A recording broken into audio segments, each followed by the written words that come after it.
Sa bayan ng San Felipe, may magkasintahang kilala sa pagiging matamis at tapat sa isa't isa, sina Mia at Ralph. Si Mia ay simpleng dalaga, nagtatrabaho bilang tindera sa isang maliit na cafe.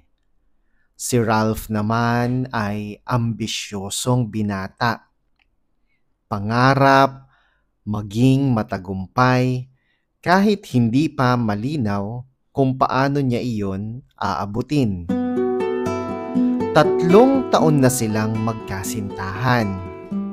Mahirap man ang buhay, buo ang tiwala ni Mia sa kasintahan.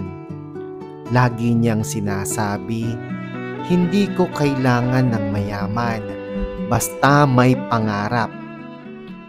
Pero hindi niya alam, habang siya'y kumakayod, si Ralph ay unti-unti nang natutuksong lumihis. Isang araw, sa isang event kung saan nagtatrabaho si Ralph bilang waiter, nakilala niya si Madam Elvira, isang biyudang may-ari ng resort sa bayan. Maganda pa rin kahit may edad, elegante, at halatang may kayamanan. Nagkagusto siya kay Ralph, at alam ni Ralph iyon. Unti-unti, nagsimula siyang bigyan ng mga regalo ni Madam Elvira. Mamahaling relo, bagong cellphone, at minsan pera.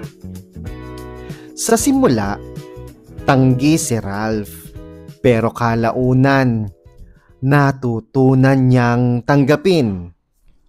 Total, wala namang masama kung kaibigan lang, sabi niya sa sarili. Pero, gaya ng kasabihan, ang apoy, kahit maliit, kapag hinipan ng tukso, lalakit sisiklab. Nauwi sa lihim na relasyon ang pagkakaibigan nila ni Madam Elvira. Pinangakuan siya ng babae, ng trabaho, sasakyan, at tirahan. Unti-unting lumayo si Ralph kay Mia. Madalas na rason, busy lang ako. Si Mia naman, tanga sa pag-ibig, walang kaalam-alam sa likod ng mga ngiti ni Ralph. Isang gabi, habang pauwi si Mia mula sa trabaho, nadaanan niya ang resort ni Madam Elvira. Nagtaka siya nang makita ang kotse ni Ralph sa parking. Lumapit siya at sa di inaasahang pagkakataon, nasaksihan niya mismo si Ralph at ang matandang babae.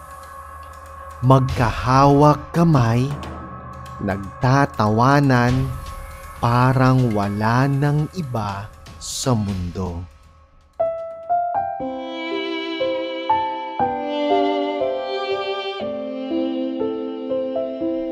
Parang gumuho ang langit kay Mia. Hindi siya sumigaw. Hindi siya lumapit. Tahimik lang siyang lumakad palayo.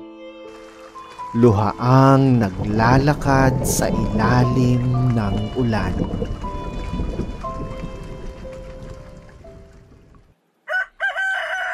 Kinabukasan, nagpadala si Ralph ng mensahe kay Mia.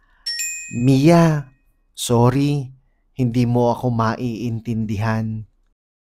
Ang tanging sagot ni Mia, Hindi ko kailangang maintindihan ang taong pinili ang ginto kaysa sa puso.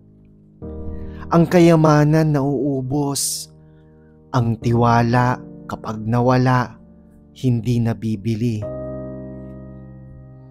Lumipas ang panahon, si Ralph iniwan din ni Madam Elvira nang makakita ng mas batang lalaki. Naiwang walang trabaho, walang pera, at walang direksyon. Si Mia naman nakapagpatuloy, nakatapos ng kursong HRM sa tulong ng sariling sipag. Ngayon, siya na ang may-ari ng cafe na dati pinagtatrabahuhan niya. Isang araw, dumating si Ralph, payat, marumi, humihingi ng trabaho. Tahimik lang si Mia. Tinignan niya sa mata, ngumiti, at ang sabi, "Pwede kang mag-apply bilang dishwasher. Pero tandaan mo, Ralph, sa cafe na to, walang nagsisinungaling."